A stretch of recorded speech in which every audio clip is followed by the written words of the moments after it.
Wow, wow, wow, les gars, c'est la folie. De Zerbi qui se rapproche de l'OM. Waouh. Donc aujourd'hui, les gars, bon, on dirait que Mohamed Troll est surjoué, mais là, les gars, je vous jure, c'est ma vraie réaction. Et encore, quand j'ai vu ça, j'étais fou, frère. J'étais fou. Du coup, comme vous le voyez là, à l'image, Fabrizio Romano qui dit que c'est fait entre De Zerbi et l'Olympique de Marseille, mais qu'il y a un dernier petit détail à régler, c'est avec Brighton, et notamment avec la clause. Donc on va revoir ça juste après. Et on va voir tout ce qui s'est un peu passé autour de Zerbi. Donc voilà, je voulais juste montrer qu'effectivement, il y a une clause à payer et que c'est pas gratuit. J'ai vu notamment la Provence qui mettait que comme quoi De Zerbi c'était gratuit, il était libre. Alors bon, je sais pas si c'est vraiment si la Provence a vraiment dit ça, parce que s'ils ont vraiment dit ça, c'est un peu pas une honte, mais ouais, c'est après on sait que la Provence c'est pas la meilleure source, mais voilà. Donc du coup ouais, 6 millions à Brighton, à Brighton, et comme on va voir ensuite, du coup Roberto De Zerbi réclamait environ 10 millions par an au club intéressé. Alors je sais pas si vous vous rendez compte, hein, 10 millions par an, mais c'est presque là comme ça, ouais, c'est presque 800 000 par mois, même peut-être un petit peu plus. Et donc c'est plus qu'Aubameyang, et même c'est très très cher pour un coach en général. Le coach, c'est pas payé comme ouais, un joueur star comme ça, mais c'est vrai que c'est un gros coach, les gars. Je sais pas si on se rend compte, mais De Zerbi c'est plus gros que Conceição. Même si voilà, Conceição, il a gagné beaucoup de titres avec Porto, tout ça. De Zerbi, les gars, c'est vraiment le beau jeu, c'est vraiment la folie. Bon, de toute façon, je vais développer ça dans une vidéo sur lui, spécialement si il vient à finaliser le transfert avec l'OM.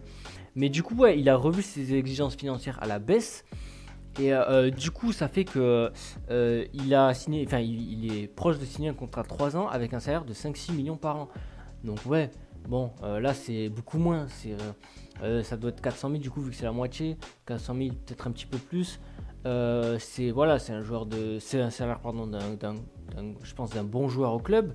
Un salaire Ligue des Champions, voilà, d'un joueur Ligue des Champions, comme on avait avec Kondogbia, comme on avait avec Sarr. Alors je dis pas qu'ils avaient le niveau, mais en tout cas c'est un gros salaire, quoi. Et donc ça coûte cher à l'OM. Voilà, ça qu'il faut retenir aussi, c'est que là, Longoria et Benassa, ils font un coup où ils disent, les gars, on veut tout mettre sur le coach, on veut que ce soit sérieux, on veut plus rigoler avec des contrats déjà, enfin des coachs sur 1 an, des coachs on n'est pas sûr que ça va bien se passer. Là, on veut vraiment du gros, parce que les gars, ça c'est sur le marché, en tout cas c'est le top 1, il n'y a pas de débat. Et il y a le Bayern, il y a Manchester United qui sont venus spécialement pour lui, qui lui ont fait des approches, et apparemment il aurait refusé. Donc comme on voit juste là, il a refusé 2 offres pour venir à l'OM. Alors, on se calme les gars. Je pense pas que ce soit vraiment vrai, dans le sens où il a refusé ces offres-là, mais c'était pas pour venir à l'OM spécialement. Je pense pas. Parce que là, les clubs, je sais pas de quel club il parle, mais en tout cas, le Bayern, c'était il y a un mois. Manchester United, je sais pas si c'était récemment. Donc ouais, en tout cas, ce qu'il faut retenir, c'est qu'il vraiment, il veut venir à l'OM, ça c'est sûr et certain, et qu'il a priorisé ce club. Il a priorisé ce club dans le sens où l'OM, les gars, cette année, on est un club pas ouf parce qu'on joue pas, on joue aucune compétition européenne. On n'est pas le club qui a le plus de budget, même si on en a, c'est sûr. On est l'OM, ok. Mais voilà, on se bat encore pour finir en Ligue des Champions, en Ligue 1, tu vois. Donc moi, je suis vraiment, les gars, je suis vraiment content. Et vraiment, il aime l'OM. D'ailleurs, on peut, voilà, peut-être citer cet article-là. Il était triste de ne pas signer à l'OM l'an dernier. Je pense que c'est vrai. Et alors, cet article, il date de Sampaoli. Voilà, c'est cette période-là. Donc ouais, on a hâte de voir ce qu'il va faire, et je vais faire une vidéo de toute façon sur lui, donc on va arrêter de parler de lui, parce que là j'ai beaucoup parlé. Du coup, on va passer au mercato, on va passer aux joueurs, et on va passer aux venus. Donc l'OM cherche un gardien expérimenté qui est capable de tenir le vestiaire. Alors je suis plutôt d'accord avec cette idée, sachant que si on garde Balerdi et Aubameyang, on aurait 3 cadres, Rongier, Aubameyang, Balerdi. Balerdi, je pense qu'il a pris cette envergure là de cadre, vraiment. Et puis surtout, d'ailleurs s'il prolonge, hein, je pense qu'il prendrait vraiment cette envergure là. Et du coup, on aurait à chaque ligne un gars vraiment voilà, capable, qui a des couilles, comme on dit, voilà, qui a des couilles, capable de tenir le vestiaire, quand même de faire des discours. Et c'est bien parce que ça remplace Mandanda, ça remplace Payet, ça remplace Guendouzi, les nombreux départs qu'il y a eu. Et voilà, du coup, l'OM serait intéressé par Gabriel Suazo, ça vaut ce que ça vaut, l'info, je vous mens pas. Non pas que la source, les bidons, j'en sais vraiment rien, c'est juste que je ne l'ai pas vu autre part qu'ici. Donc voilà, je sais pas ce que le joueur vaut, malgré qu'il joue à Toulouse. Voilà, je vous le mets, vous pouvez le garder en tête, mais voilà, on va attendre que ce soit confirmé par d'autres sources. Ensuite, on va passer au départ tranquillement avec négociation de Trabzonspor et Samuel Gigot. Donc voilà, transfert plutôt que crédible pour quelques millions, je pense. Pas un grand transfert. Et comme moi je l'ai dit dans les précédentes vidéos, pour moi c'est quand même un joueur qu'on pouvait garder. Mais maintenant, si on cherche un gardien capable de, voilà, de tenir le vestiaire, pour moi, voilà, il n'y a plus trop d'arguments non plus en sa faveur. Et surtout sportivement, il était plus là.